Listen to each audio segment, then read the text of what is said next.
प्रिय दर्शकों नमस्कार।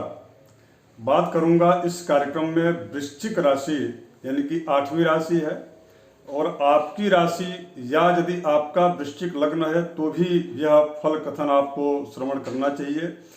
तो आपकी राशि पर राहु के राशि परिवर्तन का क्या शुभाशुभ प्रभाव होगा, तो मैं आपको एक लाइन में कहूँ, मैंने यहाँ पर पहले ही लिख दिया है कि आय बढ़ेगी, नौकरी में प्रमोशन की संभावना है और उसके बाद एक जो महत्वपूर्ण जो विषय है यानी कि आपको जो है स्वास्थ्य पर ध्यान दें और इसके पश्चात शिक्षा भी आपकी बेहतर होने वाली है। अचानक धन का जो है लाभ भी होगा। अब आइए इस पर और विस्तार जो है इसे समझने का प्रयास करते हैं। सबसे पहली बात तो ये है, वृश्चिक राशि हो आपकी या आपका लग्न भी यदि वृश्चिक है तो भी ये आपके ऊपर फल घटित होगा ही। तो दोनों ही दृष्टिकोण से आपको इस चीज को देखना चाहिए। अब लग्न आप जन्म कुंडली के हिसाब से देख सकते हैं, राशि तो आपकी जो नाम है उन अक्षरों के आधार पर हमने पूर्व में कार्यक्रम बताया है, उसमें आप देख सकते हैं।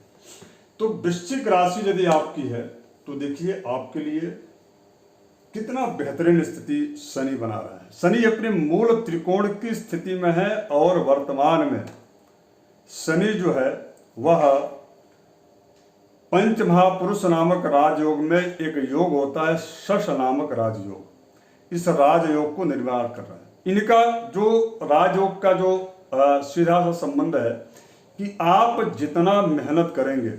अच्छा, एक बात आप समझ लीजिए कि शनि राजयोग जब भी बनाते हैं तो ऐसा नहीं कि आप या कोई भी व्यक्ति, वैसे तो किसी के भी साथ नहीं होता, कोई भी किसी भी राजयोग में नहीं होता कि आप जो है कम मेहनत करके शॉर्टकट में जो है बहुत ज़्यादा लाभ कमा लें, ऐसा शनि नहीं। हाँ, लेकिन शनि यह जरूर करते हैं कि जितना आप मेहनत करते हैं उस मेहनत का पाई पाई जोड़ करके उसका पूरा लाभ आपको देते हैं।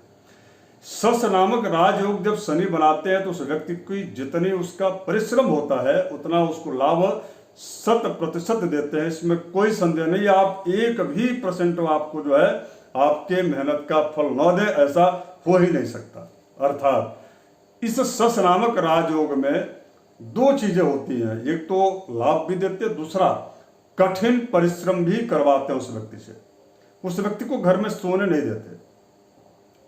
तो एक दूसरा इसका अर्थ यह भी है कि उस व्यक्ति के पास काम ज्यादा होता है। अर्थात काम करने का अवसर, काम करने का लाभ, इन सारे चीजों का जिम्मेदारी शनि आपकी राशि पर पहले से उठा हुआ है, आपकी सारी जिम्मेदारी लेकर बैठे हैं।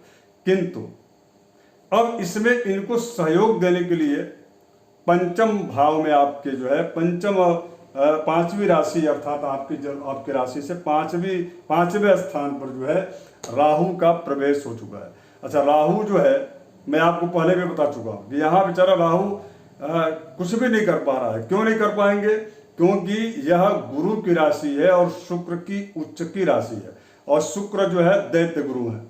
तो यहाँ पर बहुत ज्यादा राहु का कुछ चलने वाला नहीं है। चलेगा किसका?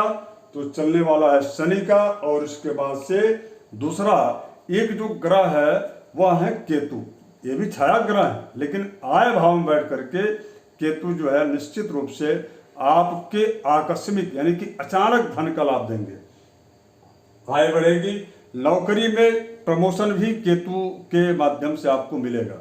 शनि उसमें उनको सपोर्ट करेंगे, अर्थात जो आपके उच्च अधिकारी हैं उनके बीच और आपके बीच अच्छे तालमेल हो सकते हैं।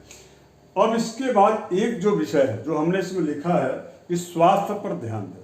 तो स्वास्थ्य पर क्या ध्यान दें और स्वास्थ्य को इस गोचर में कौन सा ग्रह है जो प्रभावित कर रहा है? तो देखिए, आपकी राशि के पहले से ही छठे स्थान पर जो ऋण का स्थान है, जो रोग का स्थान है, शत्रु का जो स्थान है, वहां पर देवगुरु बृहस्पति बैठे हैं। देवगुरु बृहस्पति कोई नया रोग नहीं देते चूंकि शुभग्रह है। देवगुरु बृहस्पति रोग ऐसा नहीं कि बृहस्पति का स्वभाव है कि जिस भाव में बैठते हैं उस भाव में के फल में जो है वृद्धि करते हैं। तो उस वृद्धि का आशय यहाँ पर यह नहीं है कि वो जैसे मान लीजिए कि छठे भाव में बढ़ गए तो छठे भाव के जो अशुभ फल है उस फल में वृद्धि करेंगे, नहीं। यहाँ पर इसका उल्टा समझना चाहिए। अर्थात वह जो है वहाँ के अशुभ फल को वृद्धि न करके उसको वह मैनेज करके उसको रोक कर रखते हैं। लेकिन पुराना यदि कोई रोग है या पुराने कोई शत्रु आपके पीछे पड़े हैं या आपको बार बार दिक्कत या कोई मानसिक परेशानियां दे रहे हैं, तो ऐसी स्थिति में गुरु यहाँ पर सपोर्टिव है, किंतु स्वास्थ्य के लिए गुरु सपोर्ट नहीं कर सकते। विशेष रूप से आपको जो है इस स्थान पर जो है आपको स्वास्थ्य को लेकर के ध्यान देना चाहिए। और स्वास्थ्य का मतलब कि जो एलर्जिकल जो समस्याएं हैं या जो लंबे समय तक या दीर्घकालिक जो रोग हैं, उस रोग को भी ये देने वाले हैं। तो इस ये उस रोग को भी जो है पहले से जो आपके पास दीर्घकालिक रोग हैं, तो उन रोगों को मैनेज तो करके रखेंगे लेकिन उसको खत्म नहीं करेंगे।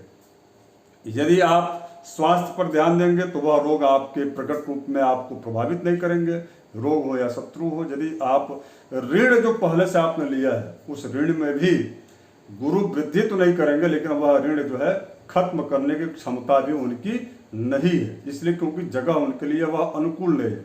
ठीक वैसे ही जैसे एक किसी टीचर को आप या किसी अध्यापक को जो है आप कह दीजिए कि भैया आप रेलवे स्टेशन में खड़े होकर के वहाँ पढ़ाइए, तो कहाँ से पढ़ा पाएंगे? स्थान अनुकूल नहीं है उनके लिए, इसलिए वहाँ पर नहीं वो 100%। हाँ, एक आध दो कोई प्रश्न पूछ दिया चलते चलते तो बता दी, वो भी जो है उतना प्रभावी नहीं होगा जितना कि क्लास रूम में वह अपने बच्चों को शिक्षा दे पाएंगे, उतना उनके लिए वहाँ बेहतरी व्यवस्था नहीं है। तो इस प्रकार का गुरु जो है वह आप मान के चलिए कि वह असहज वहाँ पर महसूस कर रहे हैं। जिस गुरु को आपको जो है अत्यंत शुभप्रद फल देना चाहिए था या आपके भाग्य को प्रबल बनाना चाहिए था, वह गुरु वहाँ पर निष्क्रिय होकर के बैठे हुए, बस यही है। बाकी गुरु अशुभता या अशुभ फल में वृद्धि वहाँ पर नहीं कर रहे हैं और कभी भी कहीं भी नहीं करते हैं। किसी भी भाव में बैठे रहते हैं गुरु, तो वहाँ पर जो है अशुभ फल को दबाने का ही काम करते हैं, वो अशुभ फल नहीं देते। इसलिए उनको सर्वाधिक शुभग्रह कहा गया है। यह सूत्र भी आप लोगों ने हमारे कई कार्यक्रमों में देखा भी होगा, हमने इस पर अलग से बनाया भी है। अब आप समझ गए होंगे। तो कुल मिलाकर के अगर यदि इस प्रकार की स्थिति है तो आपको करना क्या चाहिए? देखिए, यदि आप अध्ययन कर रहे हैं, शिक्षा क्षेत्र में है, तो राहु यहाँ पर सपोर्ट कर रहे हैं, इसलिए कि राहु कुछ चल नहीं रही, इनकी अक्की बक्की बंद है, बेचारे कुछ नहीं कर पा रहे हैं। लोकप्रियता राजनीतिक क्षेत्र में भी ये सफलता देंगे। कई ऐसे अवसर प्राप्त होंगे जिससे कि 2025 तक कई अवसर ऐसे प्राप्त होंगे कि राजनीतिक क्षेत्र में आप सोचे भी नहीं होंगे, वो आपको चीजें मिल जाएंगी। ये राहु ही देने वाले हैं, देंगे, दे करके ही रहेंगे कह लीजिए आप। तो इस प्रकार का जो स्थिति बन रहा है वह बहुत ही शुभप्रद है। और आप जो है अगर यदि हनुमान जी की सेवा करते रहते हैं तो निरंतर आपको इसका बहुत अच्छा बेनिफिट लाभ मिलेगा। राहु कुल मिलाकर के आपके लिए 100% जो है लाभप्रद है, शुभप्रद है यह गोचर आपके लिए। धन्यवाद, नमस्कार। यदि आप नए दर्शक हैं तो आप सब्सक्राइब जरूर कर लीजिएगा और लाइक शेयर कर लीजिएगा और जय श्री राम कमेंट में तो जरूर आप लिखिएगा ही, इससे हमारा उत्साहवर्धन होगा। धन्यवाद, नमस्कार। आइए अब इसके बाद चलते हैं धनु राशि के जो है जातकों के बारे में क्या स्थिति उनकी बन रही है। नमस्कार, जय।